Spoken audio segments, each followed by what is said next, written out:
Mesdames, messieurs, bonsoir. Heureuse de vous retrouver dans ce nouveau numéro de l'info croustillante avec votre duo de fou et de choc. Christelle Aka, Akilas l'intellectuel dans l'info croustillante sur la chaîne Ivoire 2040.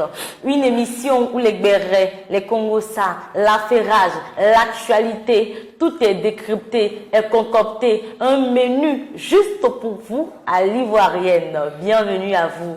Mon très cher Akilas. Bonsoir. Christelle, bonsoir. Que me vaut ce visage? Christelle, en tout cas, porte attention sincèrement. Tu sais, né d'une mère et d'un père sans le vouloir, cette dernière a reçu le pouvoir dans un couloir, oui, un roi qui vit le jour, oui, à Jérusalem. Ce dernier a reçu des coups, il a été persécuté, frappé, insulté, craché là-dessus, oui, tout ça pour nos péchés. Aujourd'hui, ils vont le frapper avant de le crucifier. Si tu aimes Jésus, il faut mettre un cœur.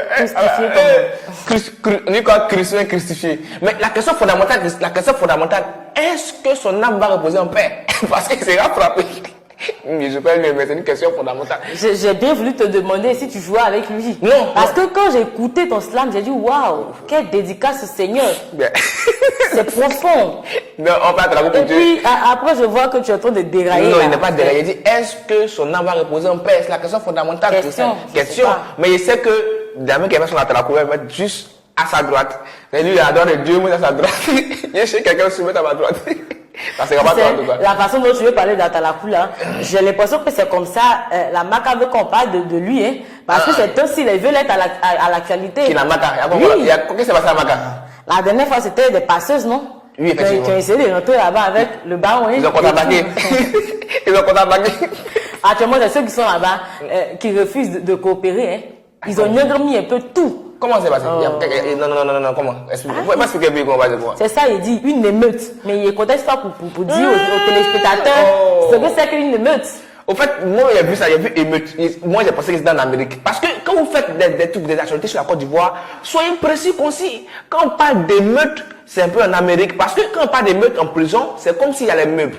Les personnes incarcérées, lorsqu'ils revendiquent leurs droits dans une prison, on dit émeute. Mais quand les vagabonds s'élèvent pour faire des conneries, on dit c'est Nyangami. Il y a une Nyangamission dans le camp, mais pas une émeute. Une émeute. Donc ceux qui sont là-bas, ils sont vagabondage.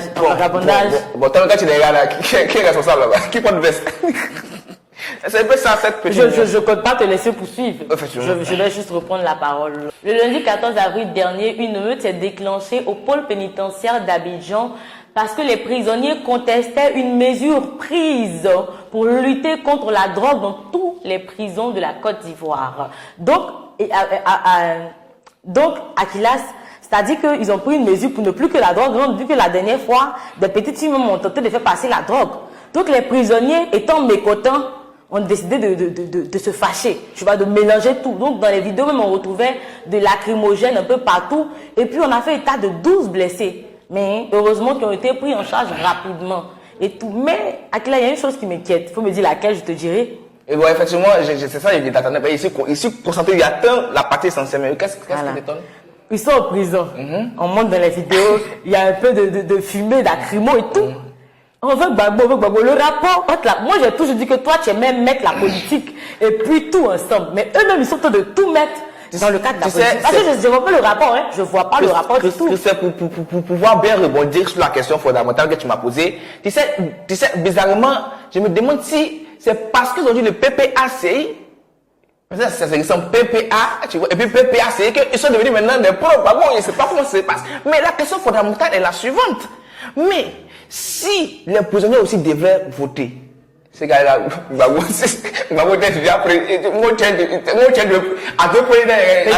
donc Akilas, c'est-à-dire, j'ai l'impression que comme tout commence par PP, peut-être il veut se remarquer, il veut se faire remarquer plus tôt. Parce que P, président, P, prison, P, même la politique aussi. Même la politique, même poison, personne n'est poison pour vous déployer là-bas. Parce que tout c'est quand on dit P, c'est gâté. Donc tu vois un peu. Donc il y a toujours dit que, je me dis, peut-être que je suppose que, parce qu'il a fait aussi SVT, je suppose que, comme loyer augmenté, comme caution augmenté, il ne veut plus sortir, donc il faut le conduire pour plus durer là-bas.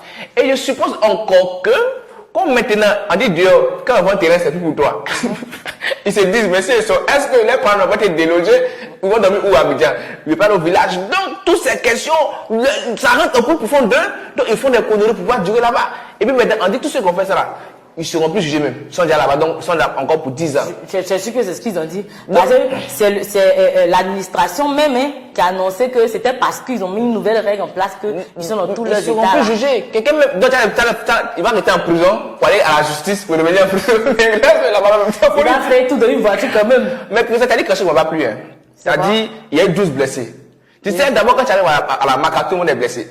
Tu vois, il n'y a pas quelqu'un qui a la zone là. C'est blessé intérieurement passé. Oh, blessé de poche. Oui, il y a 12 blessés graves. Oui, il y a 12 blessés graves. Il y a 12 ensanglantés de sang. Mais sinon, ces blessés-là.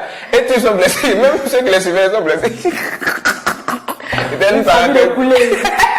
Oui, tu es comme secondaire, ils sont pour le quoi? C'est pas moi qui ai dit. Ils sont en haut, il y a une tasse. Oh, vraiment, c'est macabre. On a parlé des gens de la Maca qui essaient de te faire remarquer. Mais il y a aussi un marabout qui essaie de se faire remarquer dans une vie d'habitude. J'ai dit, ils veulent star, ils veulent se faire connaître. Mais comme tu sais que quand tu vas ici à Poste, c'est facile. C'est facile, c'est très facile. C'est très facile. C'est le même marabout de tout Gadivo là. Oui, tu as l'information.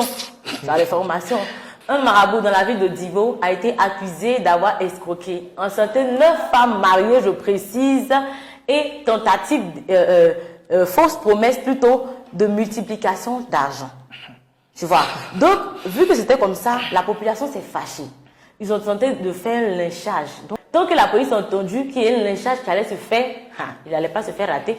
Ils se sont rendus rapidement et arrivés là-bas, ils ont trouvé une foule surexcitée, prête à se faire justice soi-même. Heureusement, ils ont pris le cas en charge. Ils sont partis avec le marabout en prison, au commissariat plutôt. Ils sont partis avec le marabout au commissariat. Et jusqu'ici à Kilas, j'aimerais préciser qu'aucune plainte n'a été déposée ni par les maris, ni par les épouses enceintes en question, ni par les gens qui voulaient le frapper. Tu comprends? Effectivement. Tu sais, Christelle, pour rebondir ce que tu viens de dire, tu sais, je ne comprends pas quelque chose. Dis-moi. On dit, il a engrossé les femmes. D'où la question, marié encore, d'où la question fondamentale. Est-ce que les maris de ces dernières peuvent sortir pour dire que ce sont les femmes? C'est ça. Du coup, tu es stérile. Parce qu'une femme qui vient voir un marabout, peut-être pour un enfant, qu'est-ce qu'il fait? Il va tester son médicament.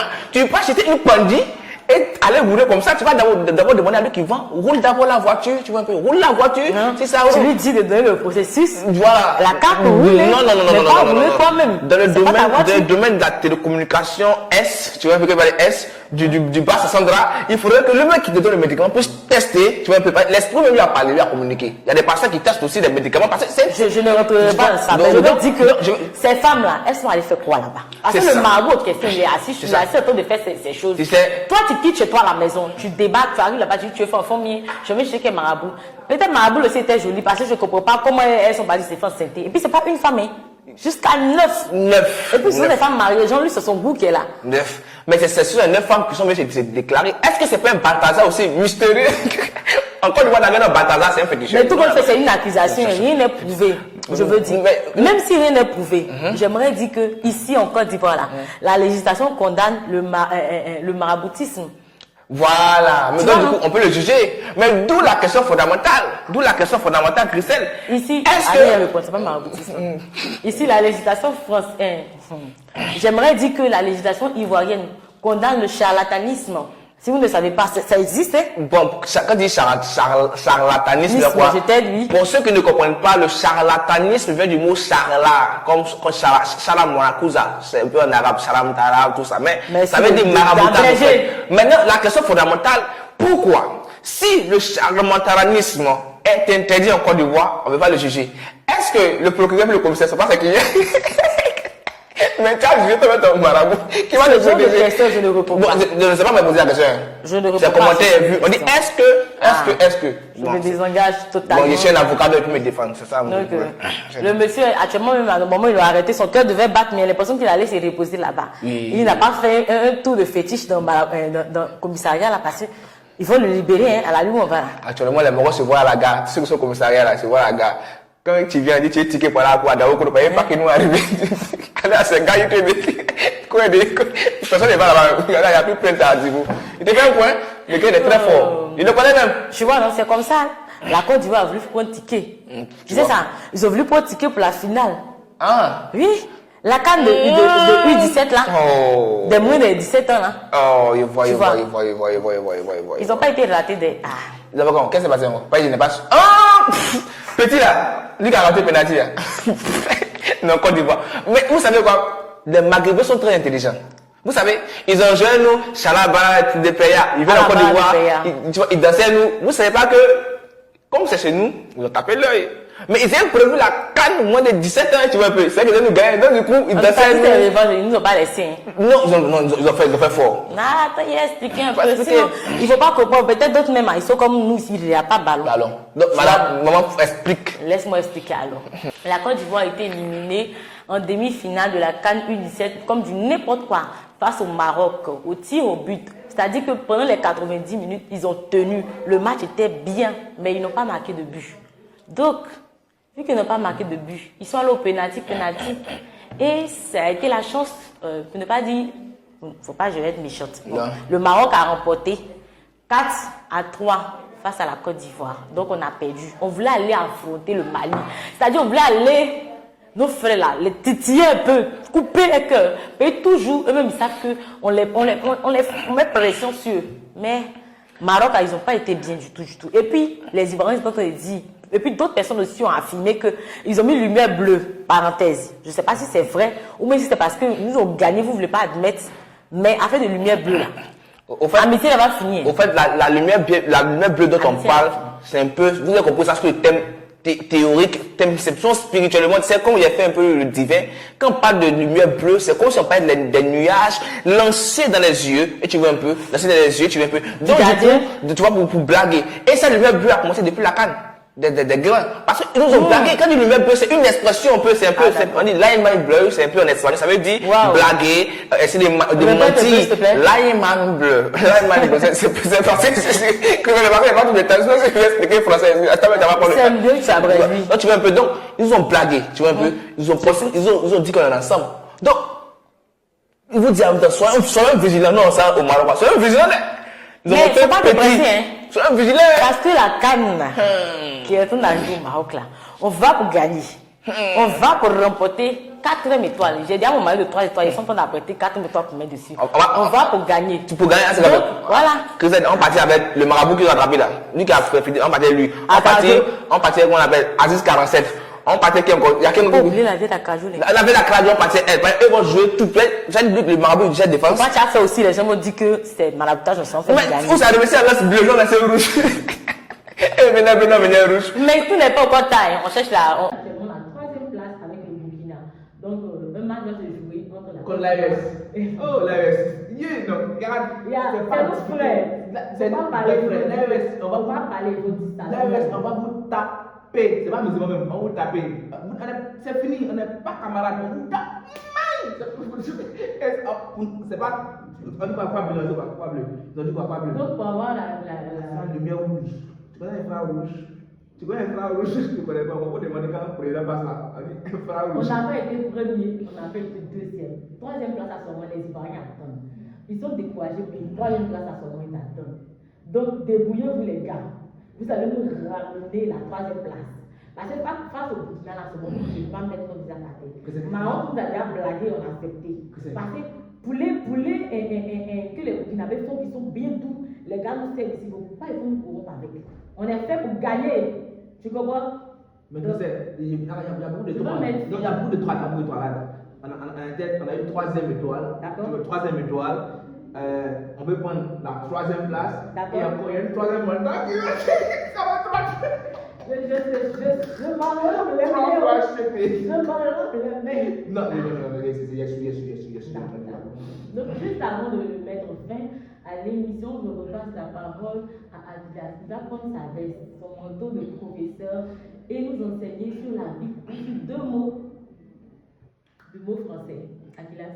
Alors, on parle français ou tu nous bon, aujourd'hui, il faudrait que je teste aussi les fans. Il faut que je teste les fans aussi, voir est-ce qu'ils sont prêts aussi, tu vois, tout ça. Parce que je vais donner des cours sans interrogation. Interrogation flash dictée. Écoute bien la dictée aussi, ça c'est valable pour toi. Donc, prenez des feuilles, écrivez dictée, l'orthographe. Alors la ligne. On dit l'oiseau vole pour faire son nid. Ok? Écrivez, il y a quoi ça en commentaire? Il y a quoi ça en commentaire? Donc on écrit, première phrase, l'oiseau vole pour faire son nid. L'homme vole, quand on l'attrape, il nie. Il y a quoi les deux nids? L'oiseau vole pour faire son nid.